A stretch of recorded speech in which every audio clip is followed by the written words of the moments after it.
헬로 사랑하는 박진규 네트 2월 셋째 주 오메가입니다. 우리 지난 설교 너무 좋았죠? 계속해서 이번 한 주 영적인 자리로 나아가며 성령님의 인도하심을 따라가 봅시다. 오늘도 오메가를 통해 여러분들의 삶에 말씀이 흘러가기를 축복합니다. 그럼 5분 메시지 들어가자! 이가 나가버린 그릇 보신 적 있으신가요? 그릇을 오래 사용하다 보면 이가 나가버리는 경우가 있습니다. 저희 어머니는 이렇게 이가 나간 그릇을 늘 버리셨는데요. 그런데 제 생각에는 그릇에 이가 나간 부분이 손톱만큼 작아 보여서 별 문제 없을 것 같고 크게 신경 쓰지 않고 계속 사용해도 될 것 같은데 바로 버리기까지 하는 어머니가 이해가 가지 않았었습니다. 아직 충분히 쓸만하지 않은가? 저건 내가 아끼는 그릇인데. 이가 나가버린 그릇 왜 버리기까지 해야 하는 걸까요? 이가 나간 그릇을 계속해서 사용하지 않고 바로 버리는 데에는 몇 가지 이유가 있습니다. 첫 번째는 그릇을 사용하며 쉽게 상처가 날 수 있기 때문입니다. 이가 나간 곳에 무심코 손을 대거나 입을 댄다면 너무 쉽게 다치겠죠? 무언가를 마신다거나 혹은 설거지를 하며 입술이나 손을 다친다면 생각만 해도 끔찍하죠? 두 번째는 이가 나간 곳에 이물질이 들어간다면 세척하기 어렵기 때문입니다. 앞서 말한 것처럼 쉽게 상처가 날 수 있기 때문에 이가 나간 곳은 설거지하기도 쉽지 않겠죠. 그런데 그런 곳에 이물질이라도 들어갔다면 너무나도 번거로울 겁니다. 매번 설거지할 때마다 조심해야 하고 신경 쓸 부분이 많아지는 스트레스의 원인이 되어버린다는 것이죠.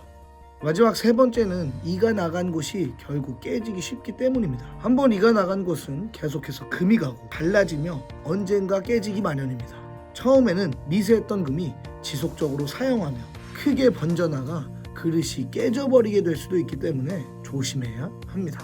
앞서 말한 세 가지 이유 말고도 외관상의 문제라거나 단순히 꺼름칙해서 그릇을 계속 사용하지 않고 버리기도 합니다. 이렇게 이가 나간 그릇을 계속해서 사용하지 않고 버리는 데에는 몇 가지 다양한 이유들이 있었는데요. 이 이유들은 모두 한 가지 공통점을 갖고 있습니다. 바로 더 큰 손해를 불러온다는 것이죠. 그릇 좀 아끼려다가 상처가 날 수도 있고 매번 설거지할 때마다 신경 쓰이고 번거로워지며 언제 깨질지 몰라 조마조마해야 하는 상황들. 모든 상황이 결국 이 그릇으로 인해 안 좋게 되는 결과를 불러옵니다.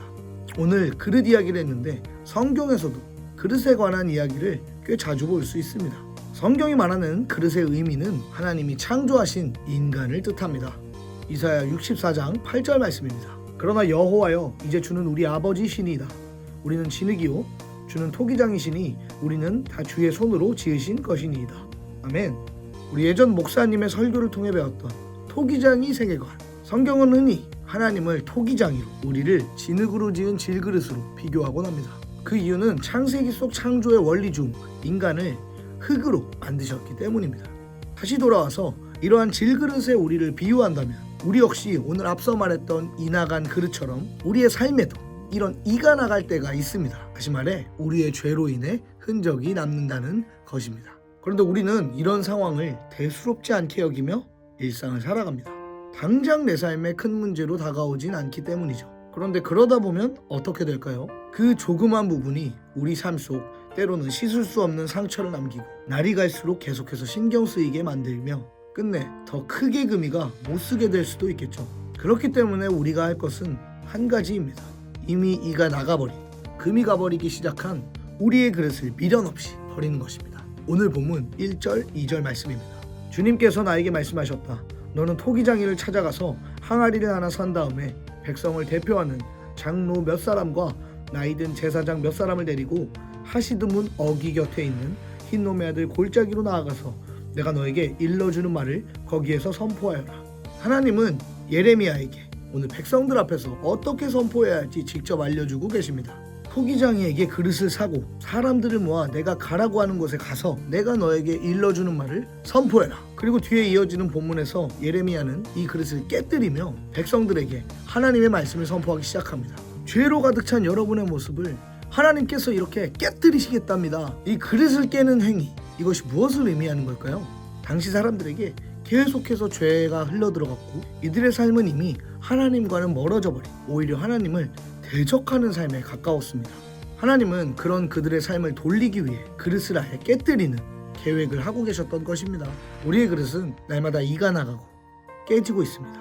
사랑하는 여러분, 하나님이 그토록 사랑하던 그 백성들에게 그리고 또 오늘 여러분에게 그릇을 깨뜨리기 원하시는 이유는 여러분들이 모나서도 불결해서도 아닙니다. 결국 그 작은 깨어짐이 여러분에게 더 큰 손해를 불러오기 때문입니다. 그리고 중요한 것은 그렇게 깨어진 여러분의 그릇을 하나님은 온전히 새롭게 새로운 그릇으로 다시 빚으시는 것입니다. 고린도후서 5장 17절 말씀입니다. 그런즉 누구든지 그리스도 안에 있으면 새로운 피조물이라.